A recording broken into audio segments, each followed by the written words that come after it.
सुप्रभात। आज हम बीए बीएड द्वितीय वर्ष की द्वितीय इकाई जो रीति काव्य के अंतर्गत है उसके कवि पद्माकर के विषय में अध्ययन करेंगे।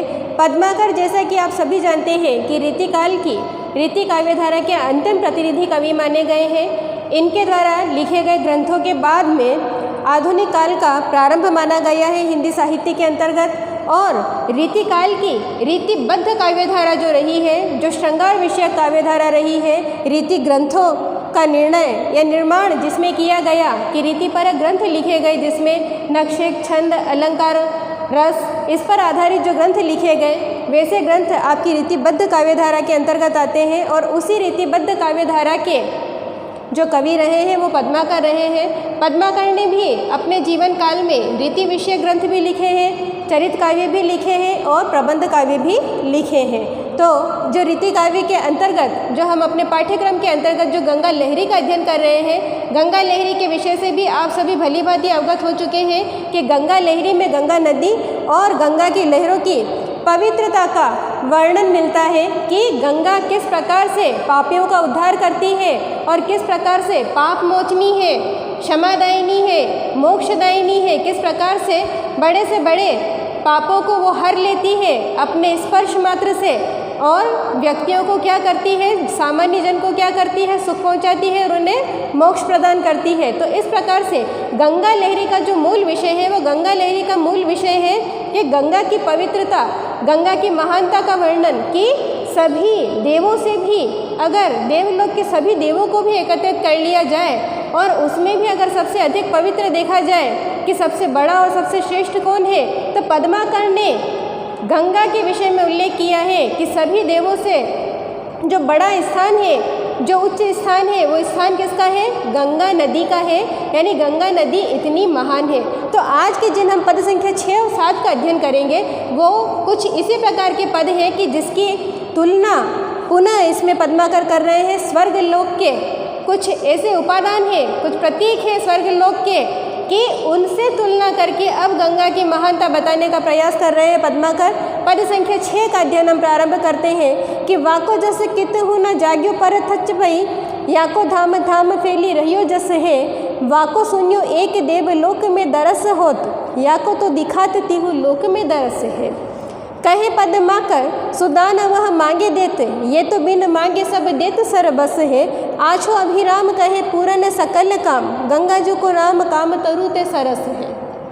यानी स्वर्ग लोक में जो कल्प वृक्ष है, कल्प वृक्ष कौन सा वृक्ष है? जिसकी वेद और पुराणों में, हमारे धार्मिक ग्रंथों में, हिंदू संस्कृति के धार्मिक ग्रंथों में जिस वृक्ष को सबसे अधिक पवित्र माना गया है, जिसका उल्लेख मिलता है, उस कल्प वृक्ष से इसकी तुलना की है। किसकी तुलना? गंगा नदी की महानता की तुलना कि गंगा महान है या स्वर्ग लोक का वो कल्प वृक्ष। अब कल्प वृक्ष के विषय में कहा जाता है कि जब समुद्र मंथन हुआ था, उस समुद्र मंथन में 14 रत्न प्राप्त हुए थे। उस 14 रत्न में एक कल्प वृक्ष भी प्राप्त हुआ था और ये कल्प वृक्ष किसे दिया गया था? इंद्र को दिया गया था। तो उसी कल्प वृक्ष के विषय में कहा जाता है कि कल्प वृक्ष एक ऐसा वृक्ष है जो सकारात्मक ऊर्जा का प्रतीक था। सकारात्मक ऊर्जा होने के कारण उसमें उसके नीचे बैठकर जो भी मनोवांछित वर यानी मन की इच्छा उस कल्प वृक्ष के नीचे बैठकर रखी जाती थी या उससे कही जाती थी, तो वह शीघ्र ही उस इच्छा को पूर्ण करने में सक्षम था। ऐसा था कल्प वृक्ष। तो उस कल्प वृक्ष से गंगा नदी की तुलना कर रहे हैं पद्माकर कि वो स्वर्ग लोक का कल्प वृक्ष महान नहीं है, गंगा नदी महान है। किस प्रकार से महान है, अब उसका अध्ययन हम इसमें करना शुरू करेंगे। व्याख्या करते हैं पद संख्या 6 की कि वाको जैसे कित हूँ न जाग्यो पर तच्छ पई। यानी पहली ही पंक्ति में पद्माकर कह रहे हैं कि वो कल्प वृक्ष जो प्रत्यक्ष दिखाई भी नहीं देता है, मैं कैसे मान लूँ कि वो सबसे अधिक महान है? क्योंकि कल्प वृक्ष तो स्वर्ग लोक का दिखाई ही नहीं देता, सिर्फ उसके बारे में तो सुना जा सकता है, लेकिन गंगा तो सामने स्पष्ट रूप से दिखाई दे रही है, उसको तो सभी देख पाने में सक्षम है। तो वाको जैसे कित हो न जाग्यो परत अच्छे पई, यानी उसका यश आप संसार में फैला रहे हैं, यानी उस कल्प वृक्ष के लिए कह रहे हैं जो प्रत्यक्ष रूप से तो दिखाई भी नहीं देता है, अगर आपको यश या किसी की कीर्ति फैलानी है संसार में, तो आप इस प्रत्यक्ष रूप से दिखाई देने वाली मोक्षदायिनी गंगा की कीर्ति और इसके वैभव को प्रचारित और प्रसारित कीजिए। या को धाम धाम फैली रही हो जस है, यानी दूसरी पंक्ति में पद्माकर कह रहे हैं कि इसका तो धाम धाम यानी हर एक स्थान पर जस फैल रहा है। जस फैलना अर्थात यश फैलना, कीर्ति फैलना। किसकी फैल रही है? गंगा नदी के विषय में कह रहे हैं कि वो जो कल्प वृक्ष जो अप्रत्यक्ष है, दिखाई नहीं देता है, उसकी चर्चा पूरा संसार करता है। और ये जो गंगा नदी है उसी के समान है, मोक्षदायिनी है। और इसके लिए क्या कह रहे हैं पद्माकर कि या को धाम धाम फैली रही हो जैसे है, और इसका भी अब हर एक स्थान स्थान पर यश फैल रहा है। वाको शून्य एक देव लोक में दरस होत। अब कल्प वृक्ष के लिए पुनः पद्माकर कह रहे हैं कि वाको शून्यो, यानी मैंने कल्प वृक्ष के विषय में सुना है, एक देवलोक में दरस होत, यानी कहाँ दिखाई देता है? सिर्फ कल्प वृक्ष तो देवलोक में, यानी देवताओं के यहाँ दिखाई देता है, स्वर्ग में दिखाई देता है। और स्वर्ग में हर एक सामान्य व्यक्ति जाकर नहीं देख सकता कि कल्प वृक्ष कैसा दिखता है, लेकिन गंगा तो साक्षात रूप से इस भूलोक पर इहलोक में प्रस्तुत है। और उसे हर एक व्यक्ति, गुणी ज्ञानी या अज्ञानी कोई भी हो, पापी हो या सद्कर्मी हो, सभी उसे प्रत्यक्ष रूप से देख सक रहे हैं।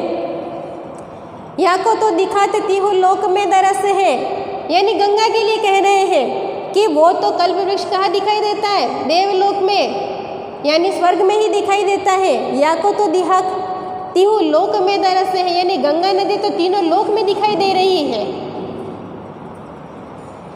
ये तो बिन मांगे कहे पद्माकर सुदान वह मांगे देत, यानी गंगा नदी के बारे में कह रहे हैं पद्माकर कि ये तो मांगने पर देता है। कौन? कल्प वृक्ष के विषय में कह रहे हैं कि उससे तो वरदान मांगना पड़ता है कि ये मेरी मन की इच्छा है और मैं आपसे निवेदन कर रहा हूँ, आप इसकी पूर्ति करिए। ये तो बिन मांगे सब देत सर्वस है, यानी गंगा नदी तो इतनी महान है कि उससे आपको शाब्दिक रूप में कुछ भी अपने मनोभावों को व्यक्त करने की आवश्यकता नहीं है, मांगने की आवश्यकता नहीं है। वो तो सर्वस्व यानी सब कुछ चलकर ही प्रदान कर देती है, अच्छाई ही अच्छाई देती है और आपकी बुराइयों को बिन कहे हर लेती है। आछो अभिराम कहे पूर्ण सकल काम, यानी इस पंक्ति में पद्माकर कह रहे हैं कि इसका दृश्य बहुत सुंदर दिखाई देता है। कहे पूर्ण सकल काम, यानी वो तो सिर्फ दिखावे में और देखने में सुंदर दिखता है कल्प वृक्ष, लेकिन गंगा नदी तो ऐसी है कि देखने में भी सुंदर दिखाई देती है और काम भी सारे पूर्ण कर देती है। हर एक संसारी के काम, यानी इस संसार में रहने वाले हर एक मनुष्य के काम पूर्ण कौन करती है? गंगा नदी करती है। स्वर्ग लोक का कल्प वृक्ष नहीं करता है, वो तो सिर्फ देवताओं के लिए और स्वर्ग लोक में जाने वाली अच्छी आत्माओं के लिए सुलभ है, यानी उन्हें प्राप्त हो सकता है। लेकिन इस धरती पर जो सभी को समान रूप से मिल रही है और समान रूप से वरदान दे रही है, वो कौन है? एकमात्र गंगा नदी है। गंगा जो को नाम काम तरुते सरस है, यानी अंतिम पंक्ति में इतनी पूरी इस पद में तुलना करने के बाद कल्प वृक्ष और गंगा की अंतिम पंक्ति में पद्माकर कह रहे हैं कि गंगा जो को नाम, यानी गंगा नदी का नाम काम तरुते सरस है। सरस यानी अच्छा, सुंदर, श्रेष्ठ, कि काम तरु से भी यानी कल्प वृक्ष से भी श्रेष्ठ है, सुंदर है, अच्छा है। क्यों है? क्योंकि वो सिर्फ देवलोक में है कल्प वृक्ष, और ये इस इहलोक में है, यानी इस भौतिक जगत में है। हम सांसारिकों के लिए उपलब्ध है, ये भी देवी स्वरूपा है, लेकिन हम सांसारिक प्राणियों के लिए यहाँ पर प्रस्तुत है। हमारे पाप कर्मों को धो रही है, हमें मोक्ष प्रदान कर रही है। क्या कल्प वृक्ष यहाँ स्वर्ग लोक से चलकर आकर हमें मोक्ष प्रदान कर सकता है? नहीं कर सकता है। इसीलिए पद्माकर कह रहे हैं कि गंगा जो को नाम काम तरुते सरस है, यानी कल्प वृक्ष होगा। पद्माकर कहते हैं स्वर्ग लोक में होगा, क्योंकि उसे देख पाना संभव नहीं है, मैंने भी उसे नहीं देखा। लेकिन अगर किसी का नाम श्रेष्ठ है, किसी के गुण श्रेष्ठ है, तो पद्माकर कहते हैं कि मैं कल्प वृक्ष को नहीं मानता, मैं सिर्फ गंगा नदी को मानता हूँ कि वो अपने नाम और गुणों दोनों में ही कल्प वृक्ष से कई गुना श्रेष्ठ है। पद संख्या 7 का अध्ययन करते हैं कि केंदो तिहु लोक की सिंगार की विशाल माल, केंदो जगी जग में जमाती तीर्थन की, कहे पद्मा कर विराज सुर सिंधुधार, केंदो दूधधार काम धेनु के थन की। भूपति भागीरथ के जस को जुलूस केंदो, प्रगति तपस्या केंदु पूरी जनहु जन की। केंदो कछु राखे राका पति सो इलाका भारी, भूमि की सलाका की पता का पुण्य गन की। यानी इस पद को पढ़ने से स्पष्ट हो रहा है कि इस पद में पुनः गंगा की महिमा, उसके रूप, उसके गुणों का तुलनात्मक अध्ययन पद्माकर कर रहे हैं। अब किससे कर रहे हैं? स्वर्गलोक की कामधेनु गाय से। कि स्वर्गलोक की कामधेनु गाय वो है जो समुद्र मंथन के दौरान प्राप्त होने वाले 14 रत्नों में से एक थी। यह एक बहुत ही चमत्कारी गाय मानी गई है, जिसके दर्शन मात्र से ही मनुष्य के दुख दर्द दूर हो जाते हैं। और कामधेनु क्या करती है? जिस प्रकार से कल्प वृक्ष मनोवांछा यानी मन की इच्छाएं, आकांक्षाओं की पूर्ति करता है, उसी प्रकार से कामधेनु भी मनोकामनाओं की पूर्ति की कारक यानी कर्ता मानी गई है। तो पद संख्या 7 की व्याख्या प्रारंभ करते हैं कि केंदो तिहु लोक की सिंगार की विशाल माल, कि गंगा किस प्रकार से दिख रही है? गंगा एक विशाल माला के समान दिख रही है, और ऐसी विशाल माला जिसने तीनों लोग, धरती, आकाश और पाताल, तीनों को सुसज्जित कर रखा हो, सजा रखा हो, उनके सौंदर्य में वृद्धि कर रखी हो। केंदो जगी जग में जमाती तीर्थन की, और कैसा लगता है कि एक एक तीर्थ स्थान नहीं, हिंदू धर्म के एक एक तीर्थ स्थान नहीं, गंगा अपने आप में उन सभी तीर्थों को एक साथ समेटे हुए है। यानी आपको एक एक तीर्थ स्थान पर जाकर माथा टेकने की आवश्यकता नहीं है। पद्माकर इस पंक्ति में ये कहने का प्रयास कर रहे हैं कि भारतवर्ष में जितने भी तीर्थ स्थान हैं, वो सभी तीर्थ स्थान एक साथ समायोजित किसमें है? गंगा नदी में। तो यानी आपने गंगा नदी के दर्शन कर लिए, तो पद्माकर कहते हैं कि आपको अन्य किसी तीर्थ स्थान पर जाने की आवश्यकता नहीं है। कि केंदो जगी जग में जमाती तीर्थन की, यानी गंगा नदी मुझे इस प्रकार से लग रही है कि भारतवर्ष के जितने भी तीर्थ स्थान हैं वो एक साथ इकट्ठे हो गए हो। कहे पद्माकर विराज सुर सिंधुधार, यानी पद्माकर इस पंक्ति में कह रहे हैं कि देवता तक भी मुझे ऐसा प्रतीत होता है कि इस सिंधु की धारा में अपने आप को आनंदित अनुभव करते हैं। किसमें? गंगा नदी की धाराओं में। देव स्वरूपा है, वह स्वयं ही ईश्वरीय रूपा है। और पद्माकर कह रहे हैं कि तीर्थों का एक डेरा सा, एक एकत्रित स्थान सा मुझे अनुभूति देता है गंगा नदी को देखना। और पद्माकर कह रहे हैं कि इसकी धाराओं में एक दिव्य अनुभूति होती है, एक ईश्वरीय अनुभूति होती है, और ऐसा लगता है कि हर एक देवी देवता गंगा नदी में यानी उसकी लहरों में, गंगा की पवित्र लहरों में निवास कर रहे हैं। केंदो दूरधार कामधेनु के थन की, अब तुलना कर रहे हैं, क्योंकि कामधेनु से तुलना करनी है, तो स्वर्गलोक की उस गाय के विषय में, कामधेनु के विषय में पद्माकर कह रहे हैं कि केंदो दूधधार कामधेनु के थन की, यानी कामधेनु जो गाय है उसके थन से निकलने वाला जो श्वेत वर्णी जो दूध होता है, वो उस दूध की तुलना किससे की है? गंगा नदी की श्वेतिमा युक्त यानी सफ़ेदी युक्त सफ़ेद वर्ण की उन शुभ्र लहरों से, उन पवित्र लहरों से की है। कि कामधेनु गाय का दूध भी उसी प्रकार का पवित्र सफ़ेद है, और उसी प्रकार से गंगा नदी की लहरें। भूपति भागीरथ के जस को जुलूस केंदो, और गंगा नदी कैसी प्रतीत होती है? गंगा नदी के लिए पद्माकर कह रहे हैं कि ऐसी प्रतीत होती है कि इस धरती के, इस पृथ्वी के राजा भागीरथ, जिनके तप से गंगा प्रकट हुई थी, उनके जुलूस यानी उन्होंने जो विजय प्राप्त कर ली कि गंगा को धरती पर लेकर आ गए, तो ऐसा लगता है कि उनका कोई विजय जुलूस निकल रहा है। और विजय जुलूस में गंगा क्या कर रही है? ये गंगा जो सुरसरी है वो आगे आगे बह रही है। इस प्रकार से पद्माकर ने इसका वर्णन किया है। किसका? गंगा नदी का। प्रगति तपस्या केंदो पूरी जनु जन की। अब पद्माकर कह रहे हैं कि राजा भगीरथ के बाद में कह रहे हैं कि अब मुझे ऐसा लगता है कि गंगा नदी किस प्रकार से सुशोभित हो रही है।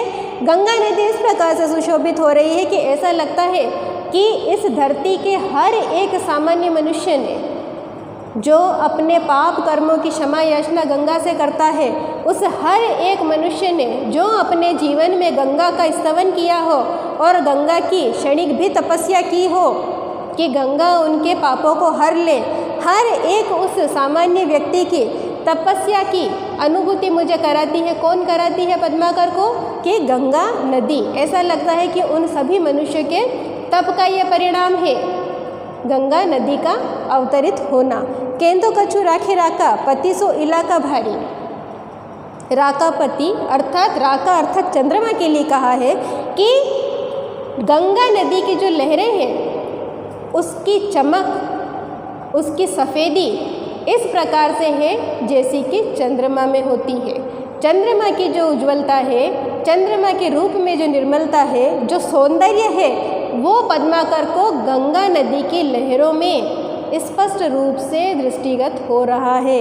उसी में अब चंद्रमा से तुलना करते हुए पद्माकर कह रहे हैं कि केंद्र कछु राखे राका पति सो इलाका भारी, यानी स्वयं अपने आप में गंगा की सुंदरता इतनी अधिक दिख रही है उस सफ़ेद वर्ण से के साथ और उसकी चमक के साथ, उसकी लहरों में जो चमक दिखाई दे रही है, ऐसा लग रहा है कि गंगा नहीं है, धरती पर साक्षात स्वयं चंद्रमा प्रकट हो गए हों। भूमि की सलाका की पताका पुण्यगण की। अंतिम पंक्ति में पद्माकर पुनः कह रहे हैं कि ये एक विजय ध्वज की तरह है, एक पताका यानी ध्वज, झंडा जिसे हम कहते हैं, उसके लिए कह रहे हैं कि इस पूरे पृथ्वी की, इस पूरे भूलोक पर गंगा जो बह रही है वो ऐसी लग रही है, पद्माकर कह रहे हैं मुझे, कि जितने भी पुण्यगण जनी, जितने भी पुण्य करने वाले लोग हैं, उन सब के विजय का, यानी उन्होंने जितनी भी तपस्या की, उन सब के लिए ऐसा लगता है कि एक विजय पताका के रूप में, विजय ध्वज के रूप में, एक झंडे के रूप में गंगा नदी इस धरती पर बह रही है। तो आज हमने जिस पद संख्या 6 और 7 का अध्ययन किया, उसमें एक पद में, जो पहले पद में हमने पढ़ा पद संख्या 6 में, वो स्वर्गलोक के कल्प वृक्ष और गंगा नदी की लहरों की तुलना की गई, जिसमें भी गंगा लहरी नाम से ही स्पष्ट है कि गंगा को श्रेष्ठ बताया गया है। पद संख्या 7 में भी स्वर्गलोक की जो गाय है कामधेनु, कामधेनु से भी तुलना की है कि कामधेनु तो सिर्फ स्वर्गलोक में दिखाई देती है, वहीं पर मांगने पर वरदान देती है, और उसका जो उज्ज्वल, जो श्वेत वर्णी जो दूध है,